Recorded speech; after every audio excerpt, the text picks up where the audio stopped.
Everyone, আমি Samia Akter Riya, senior education counsellor Faith Overseas Limited. আমরা আজকে আবারও চলে আসলাম আমাদের মালয়েশিয়ার আরো একটি সাকসেস স্টোরি নিয়ে। আমাদের সাথে আছেন রিয়া মনি। চলুন আমরা জেনে নিই তার সফলতার গল্প। আসসালামু আলাইকুম, আমি রিয়া মনি। আমি মালয়েশিয়ার ইনফ্রাস্ট্রাকচার ইউনিভার্সিটিতে যাচ্ছি। আমার সাবজেক্ট হচ্ছে বিজনেস অ্যাডমিনিস্ট্রেশন।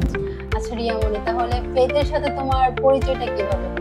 প্রথমে আমি ফেসবুকে ওদের একটা পোস্ট দেখি, তারপর ওদের আইডি থেকে আমি একটা কন্ট্যাক্ট নাম্বারে কল দিই।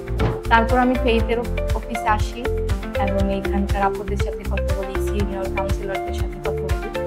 তারপরে আমি পোল্যান্ডে যাওয়ার সিদ্ধান্ত নিই, বাট ওই সময় আমার পোল্যান্ডে যাওয়ার মতো আইএলটিএস এর পয়েন্ট ছিল না। তারপর ফেইথ আমাকে মালয়েশিয়া সাজেস্ট করে। দেন আমি রিসার্চ করে দেখলাম যে মালয়েশিয়া থেকে ইজিলি ইউরোপে ক্রেডিট ট্রান্সফার করা যায়।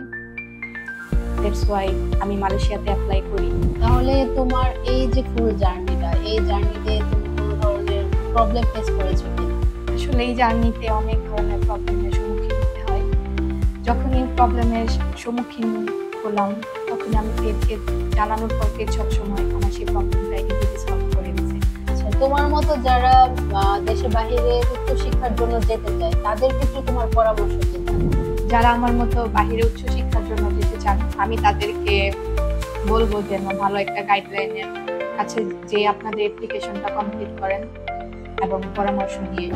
ভিসা পেয়ে এখন তোমার অনুভূতিটা কেমন? ফাইনালি আমি আমার ভিসাটা পেয়েছি। ধন্যবাদ ফেইথ ওভারসিজ লিমিটেডের সকলকে আমার এই প্রাপ্তির জন্য। Congratulations Riya Moni, thank you এবং অনেক অনেক শুভকামনা তোমার জন্য।